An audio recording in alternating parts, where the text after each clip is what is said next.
Hello everyone. आज से Cosmos publication NCERT सार संग्रह शुरू करने वाले हैं। जो क्लास 6 से क्लास 12 तक का वन लाइनर क्वेश्चन मिलेगा यहाँ पे, जो सभी एग्जाम कॉम्पिटिटिव एग्जाम के लिए उपयोगी होता है। अब इसकी शुरुआत हम लोग भारतीय राज्य व्यवस्था से करेंगे और इसी तरह से भूगोल आएगा, इतिहास आएगा, जितने भी सब्जेक्ट हैं वो सभी को हम लोग यहाँ पे देखेंगे। तो आज से शुरुआत करते हैं भारतीय राज्य व्यवस्था की। तो ये है भारतीय राज्य व्यवस्था। अब इसका पहला टॉपिक का नाम है क्या? तो भारत का संवैधानिक विकास, कॉन्स्टिट्यूशनल डेवलपमेंट ऑफ इंडिया। तो फर्स्ट क्वेश्चन इसका क्या बोल रहा है कि रेगुलेटिंग एक्ट 1773 द्वारा सर्वोच्च न्यायालय की स्थापना कहाँ की गई थी? मतलब सर्वोच्च न्यायालय की स्थापना सबसे पहले रेगुलेटिंग एक्ट 1773 के द्वारा की गई थी। और कहाँ की गई थी? तो कलकत्ता में की गई थी। कब किया गया था? तो 1774 ईस्वी में। अगला है भारतीयों को भारत के प्रशासन में भाग लेने का अधिकार किस अधिनियम के द्वारा प्राप्त हुआ? मतलब भारत के प्रशासन में भाग लेने का अधिकार किसको? तो भारतीयों को ही। कब इसका अधिकार मिला था? तो चार्टर एक्ट 1833 के द्वारा।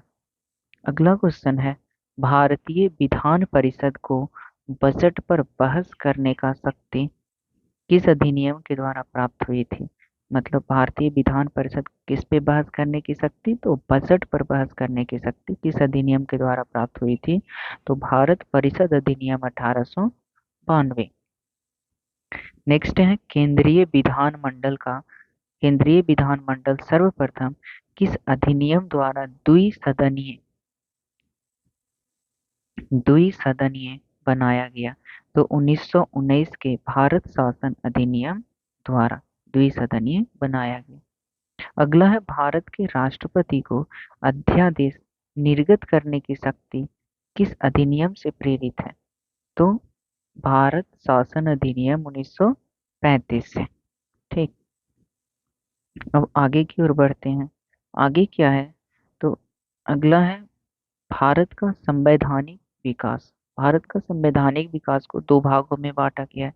पहला है ईस्ट इंडिया कंपनी के अंतर्गत और दूसरा है ब्रिटिश क्राउन के अंतर्गत। तो सबसे पहले हम लोग देखते हैं ईस्ट इंडिया कंपनी के अंतर्गत।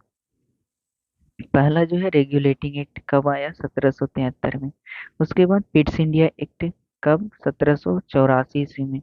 उसके बाद चार्टर एक्ट 1793 का है। चार्टर एक्ट 1813 का है। चार्टर एक्ट 1833 और चार्टर एक्ट 1853। तो ये है ईस्ट इंडिया कंपनी के अंतर्गत। अगला है ब्रिटिश क्राउन के अंतर्गत। तो ब्रिटिश क्राउन के अंतर्गत भारत शासन अधिनियम 1858 का है। भारत परिषद अधिनियम 1861 का है। उसके बाद फिर भारत परिषद अधिनियम 1892। भारत परिषद अधिनियम फिर 1909 ईस्वी का है। उसके बाद फिर भारत शासन अधिनियम 1919 ईस्वी। उसके बाद है भारत शासन अधिनियम 1935। और लास्ट में है भारतीय स्वतंत्रता अधिनियम 1947। आगे है केंद्र में द्वैध शासन व्यवस्था किस अधिनियम द्वारा लागू की गई थी? द्वैध शासन व्यवस्था केंद्र में किस अधिनियम के द्वारा लागू की गई थी? तो भारत शासन अधिनियम 1935 के द्वारा।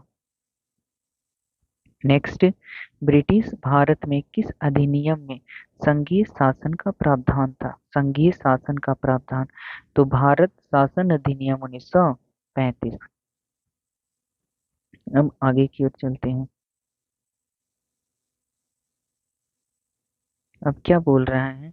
अखिल भारतीय संघ अखिल भारतीय संघ स्थापित करने का प्रावधान किस अधिनियम में किया गया था? तो अखिल भारतीय संघ स्थापित करने का प्रावधान जो है वो भारत शासन अधिनियम 1935 में किया गया था। नेक्स्ट क्वेश्चन है भारत के संविधान में भारत के संविधान में केंद्र और राज्यों के मध्य किया गया शक्तियों का विभाजन भारत सरकार अधिनियम 1935 पर आधारित है।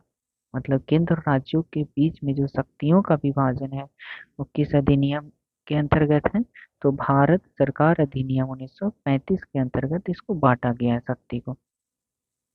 नेक्स्ट है, एक निर्वाचित संविधान सभा द्वारा भारत के संविधान का निर्माण करने का प्रस्ताव किसके द्वारा दिया गया था?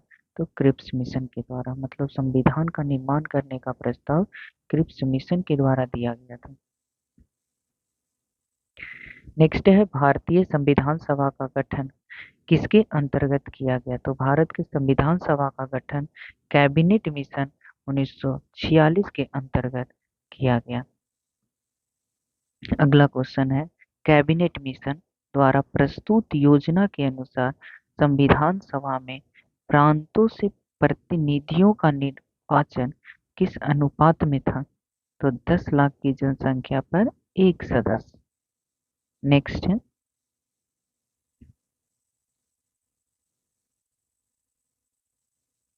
भारतीय संविधान का निर्माण भारतीय संविधान का निर्माण करने वाली संविधान सभा के सदस्यों का चुनाव किसके द्वारा किया गया था? तो सदस्यों का चुनाव विभिन्न प्रांतों की विधानसभाओं के द्वारा किया गया था। अब आगे यहाँ पे देखने के लिए है अंतरिम सरकार कब की? 1946 में बनी थी। अब इसमें कौन क्या थे, किनको क्या मिला था, क्या विभाग मिला था? तो सबसे पहले जवाहरलाल नेहरू को क्या विभाग मिला? तो राष्ट्रमंडल संबंध तथा विदेशी मामले। राष्ट्रमंडल संबंध तथा विदेशी मामले। उसके बाद फिर कौन? सरदार वल्लभ भाई पटेल। सरदार वल्लभ भाई पटेल को मिला गृह, सूचना तथा प्रसारण विभाग। नेक्स्ट, डॉक्टर राजेंद्र प्रसाद, इनको खाद्य एवं कृषि का विभाग मिला। अगला जॉन मथाई उद्योग एवं नागरिक आपूर्ति। जगजीवन राम श्रम श्रम विभाग मिला। सरदार वल्लभ देव सिंह तो रक्षा विभाग। लियाकत अली खान तो वित्त विभाग। सी राजगोपालाचारी शिक्षा एवं कला विभाग। अगला है भारत शासन अधिनियम 1919 की समीक्षा करने के लिए वर्ष 1927 में साइमन कमीशन का गठन किया गया था। मतलब कि भारत शासन अधिनियम 1919 की समीक्षा करने के लिए 1927 में किसका गठन हुआ? तो साइमन कमीशन का गठन किया गया था। अब हम लोग अगले पेज की ओर बढ़ते हैं। नेक्स्ट क्या है, भारत की संविधान सभा की पहली बैठक कब हुई थी? तो संविधान सभा की पहली बैठक 9 दिसंबर 1946 ईस्वी को हुई थी। भारतीय संविधान का प्रथम प्रारूप सर बी.एन. राव द्वारा तैयार किया गया था। मतलब भारतीय संविधान का जो प्रारूप होता है वो सबसे पहला प्रारूप किनके द्वारा तैयार किया गया था? बी.एन. राव के द्वारा। अगला है, संविधान सभा का स्थायी अध्यक्ष किसे चुना गया था? तो डॉक्टर राजेंद्र प्रसाद को स्थायी अध्यक्ष चुना गया था और अस्थायी अध्यक्ष सच्चिदानंद सिन्हा को चुना गया था। उसके बाद है, संविधान सभा में पंडित नेहरू द्वारा उद्देश्य प्रस्ताव कब प्रस्तुत किया गया था? तो जवाहरलाल नेहरू द्वारा संविधान सभा में उद्देश्य प्रस्ताव 13 दिसंबर 1946 को प्रस्तुत किया गया था। नेक्स्ट है, नेहरू द्वारा प्रस्तुत उद्देश्य प्रस्ताव संविधान सभा में कब स्वीकृत हुआ था? तो 22 जनवरी 1947 को। मतलब प्रस्ताव प्रस्तुत जो किया गया था वो 13 दिसंबर 1946 को। अब ये स्वीकृति कब मिली थी? तो 22 जनवरी 1947 को। भारतीय संविधान के निर्माण काल में संविधान सभा के कुल कितने अधिवेशन हुए थे? तो संविधान सभा के कुल 12 अधिवेशन हुए थे।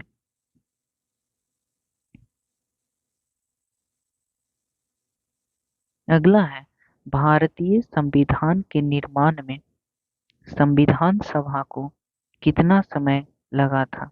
तो भारतीय संविधान के निर्माण में संविधान सभा को 2 वर्ष 11 माह और 18 दिन का समय लगा था। भारतीय संविधान सभा के संवैधानिक सलाहकार कौन थे? तो संवैधानिक सलाहकार सर वी.एन. राव थे। भारत की संविधान सभा ने वर्तमान रूप में राष्ट्रीय ध्वज को कब अपनाया?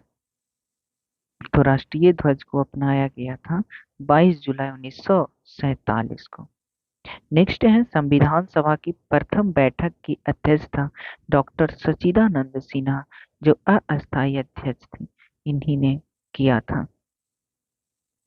अगला, भारत का संविधान कब स्वीकार किया गया? तो भारत का संविधान 26 नवंबर 1949 को स्वीकार किया गया। और भारतीय संविधान पूर्णतः कब लागू हुआ था? तो 26 जनवरी 1950 को। मतलब स्वीकार किया गया 26 नवंबर 1949 को और लागू हुआ था 26 जनवरी 1950 को। अब संविधान सभा को देख लेते हैं, इसमें क्या क्या है। तो 9 दिसंबर 1946 को संविधान सभा की प्रथम बैठक होती है, जिसमें डॉक्टर सच्चिदानंद सिन्हा अस्थायी अध्यक्ष होते हैं तथा 11 दिसंबर 1946 को डॉक्टर राजेंद्र प्रसाद को अस्थायी अध्यक्ष चुना गया। मतलब 1946 9 दिसंबर को जो अध्यक्ष थे वो डॉक्टर सच्चिदानंद सिन्हा थे, अस्थायी अध्यक्ष। उसके बाद फिर 11 दिसंबर 1946 को ही डॉक्टर राजेंद्र प्रसाद को अस्थायी अध्यक्ष बना दिया गया। संविधान निर्माण का प्रारंभ 13 दिसंबर 1946 को पंडित जवाहरलाल नेहरू के द्वारा प्रस्तुत उद्देश्य प्रस्ताव से हुआ था, जिसे 22 जनवरी 1947 को सर्वसम्मति से स्वीकार कर लिया गया।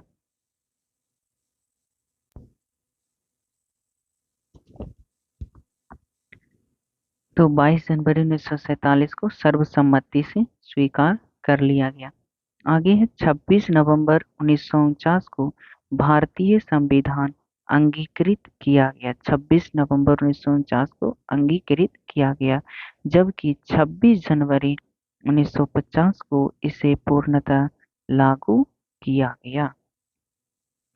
तो ये है संविधान सभा के बारे में। अब आगे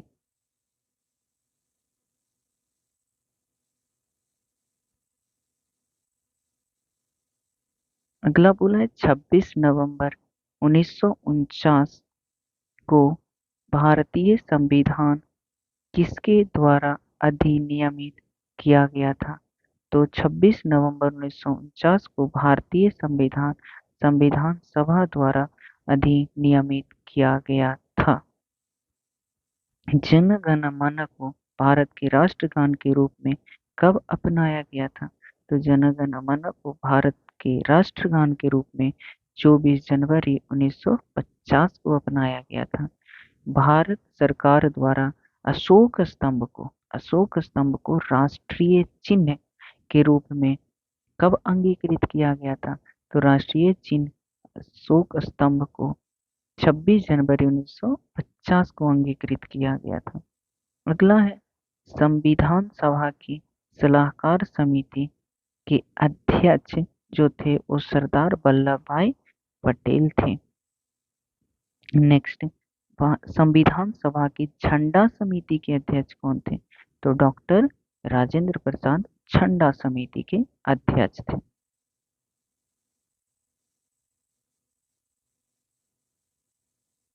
अब यहाँ से देखते हैं समिति और उसके अध्यक्ष।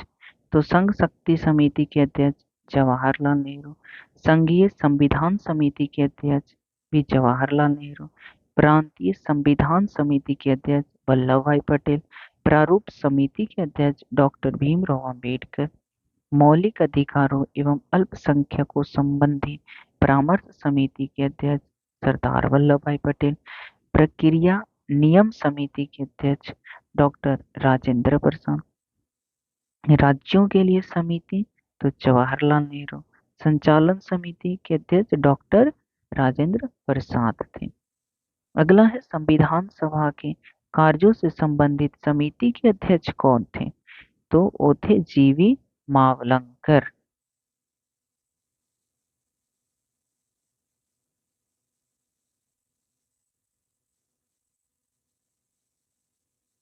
नेक्स्ट है, डॉक्टर बी आर अम्बेडकर की अध्यक्षता में संविधान सभा की प्रारूप समिति में 6 अन्य सदस्य भी थे। मतलब कि संविधान सभा की प्रारूप समिति के अध्यक्ष थे कौन? तो डॉक्टर बी आर अम्बेडकर, उनके साथ 6 अन्य सदस्य थे।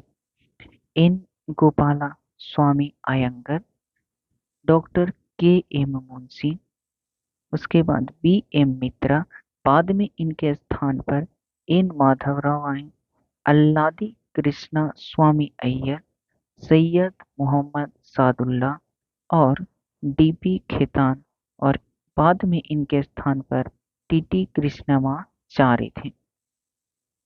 आगे क्या बोला है कि संविधान सभा ने डॉक्टर बी आर अम्बेडकर के अध्यक्षता में प्रारूप समिति का गठन कब किया था?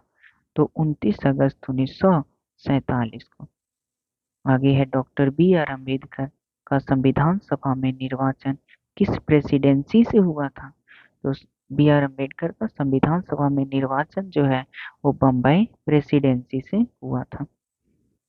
नेक्स्ट है, भारत का संविधान मूलतः 2 भाषाओं हिंदी तथा अंग्रेजी में लिखा गया।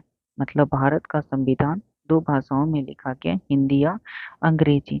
सभी सदस्यों ने इन दोनों प्रतियों पर हस्ताक्षर किए थे।